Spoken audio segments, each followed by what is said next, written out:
The Carnival of Love event is going from Tuesday, February 13th at 10 a.m. to Thursday, February 15th at 8 p.m. So a pretty short event this one, only lasting 3 days, but we will see all the Oricorios making their shiny debuts in their respective regions, which is pretty awesome because I personally was getting tired of clicking on my local pom-pom Oricorios without any shiny potential. All right, let's take a look at the bonuses quickly because we will get an increased chance of receiving Candy XL when walking with our buddy and 2 guaranteed Candy XL for evolving Pokemon. And for those trainers in Brazil, you will also get 2 times XP for catching Pokemon during the event to celebrate Brazilian Carnival. There will be event-themed wild spawns as well, which will include Snubbull, Skitty, Luvdisc, Red Flower Flabebe, Blue Flower Flabebe, Yellow Flower Flabebe, Furfrou, all 4 Oricorios, Stuffle, and Quaxly, with rarer spawns for Roselia and the White and Orange Flower Flabebes. All these Oricorios can be shiny now, and here is a peek at their shiny forms. They basically got their color schemes reversed. I think they all look good, but that Bele and Sensu style are definitely my 2 favorites. Okay, both the Flabebes and Oricorios will be in their respective regions. I'll put the ones up for Oricorio now. You can see them on screen. And then here are the ones for the Flabebes as well with their respective regions. The white and orange ones are global spawns, but they are a rarer encounter. The one raid boss that we have for this event will see Elite Raids returning to Pokemon Go, and that is going to be Incarnate Forme Enamorus making its Pokemon Go debut. If you're not familiar with Elite Raids, they do work a bit differently. The raid egg will appear 24 hours before it hatches, and then once it hatches, the raid boss will only be around for 30 minutes. And keep in mind that they are in-person raids only. So that means on February 13th, these elite eggs will start appearing in your local gyms, and then on February 14th, they will start hatching at noon, 1 p.m., 5 p.m., and 6 p.m. local time, and the boss will only be around for 30 minutes. And again, they are in person only, so you will have to show up there for the raid, and hopefully you will have enough people to take down Enamorus. Now, a little bit later in this video, I will go over some of the top counters as well as Enamorus's meta-relevancy, but another thing to know for these raids is that once you defeat Enamorus, you will get certain spawns spawning around the gym for 30 minutes, and those spawns will include Clefairy, Jigglypuff, Snubbull, Tailo, Woobat, Emolga, Rufflet, Fletching, Spritzy, and Swirlix, and all of those except for Emolga can be shiny. And also note that as per the blog post, Enamorus will not be debuting with its shiny in these elite raids. All right, next up, let's take a look at the event field research because we will have some event-themed encounters in there as well with Snubbull, Roselia, Spinda with the heart pattern, Clamperl, Luvdisc, Furfrou, and Stuffle. Note the Spinda with a heart pattern in there for Valentine's Day and Furfrou, as we will also have the ability to form change Furfrou to its heart trim, which is generally only available during these Valentine's Day events. There will also be a collection challenge, which will reward XP, Stardust, and an encounter with Roserade, which cannot be shiny, as well as showcases for event-themed Pokemon. There will also be a $1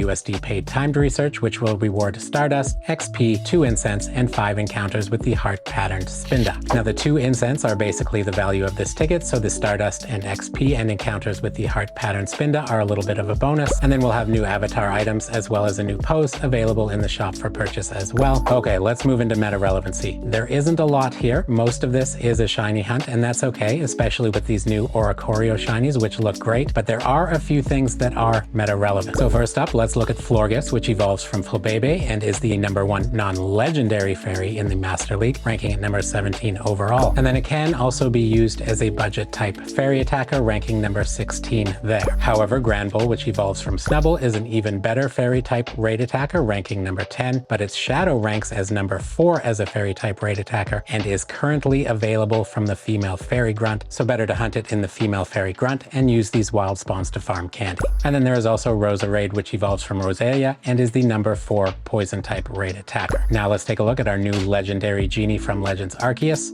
Enamorus. Its base stats and moveset for Pokemon Go are yet to be released or mined from the game data, so a guess at its base stats are 281 for attack, 162 for defense, 179 for stamina, and a max CP of 3,873. Now keep in mind that these are not officially released base stats in Pokemon Go, they are just a best guess from its base stats in Legends Arceus. Now that attack stat is quite high, the rest isn't phenomenal, but still, with that attack stat and the right moveset, it could turn out to be a pretty good fairy type raid attacker. The lack of bulk, though, might rule it out for PvP. Because of the lack of information about Enamorus's base stats, we don't know what the CPs will be for those 100% IVs, but we can go over the best counters, so let's take a look at those now. As a flying fairy, Enamorus takes 160% damage from electric, ice, poison, rock, and steel types, meaning the top counters for taking down Enamorus are Shadow or regular Metagross, Mega Tyranitar, Mega Diancie if you have one, Shadow Rhyperior, Shadow Rampardos, Mega Rayquaza, Shadow Raikou, Mega Gengar with Lick and Sludge Bomb, Zekrom, Xurkitree, Mega Manectric, and Shadow Mamoswine. If you need more than those to fill out your roster, go with your highest CP Pokemon that have electric,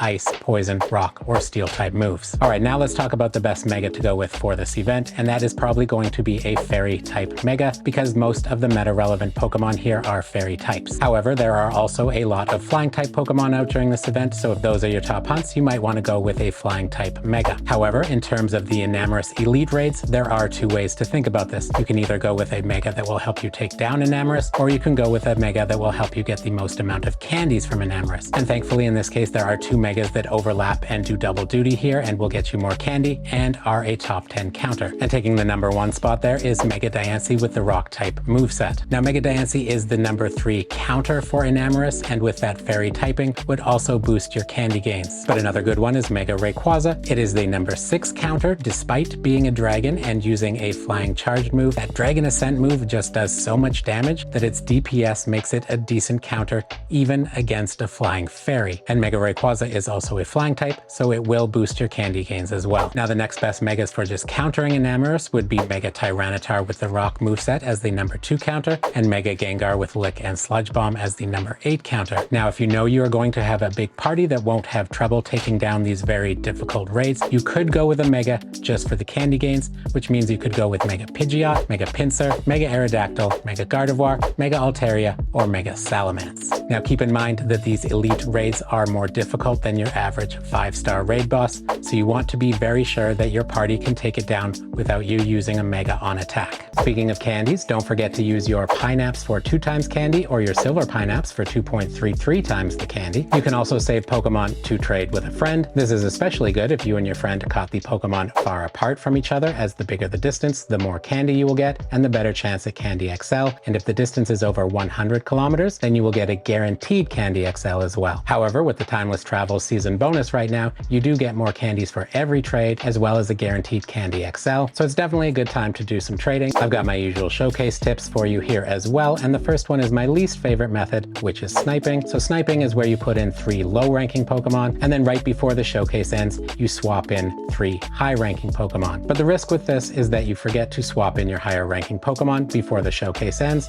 and then you never get a high rank in the showcase, and you get poor rewards. Now my favorite method is to find less busy showcases in my area, so these are showcases that are not close to other Pokestops and gyms, they're not near major transit hubs or other big attractions. Then I just put in my highest ranking Pokemon into these showcases, and because they are less competitive, I have a better chance of winning. Now I don't come in first every time, but I do come in first enough to slowly work away at that showcase medal. In terms of medal tips, you will be able to work on your fairy and flying medal, as there will be lots of those out in the wild during this event. Alright everybody, consider hitting the like button if you found this video useful and subscribing for more Pokemon Go news, tips, and live streams. Happy hunting, I hope you find some fantastic fairies, and we'll see you in the next one, friends.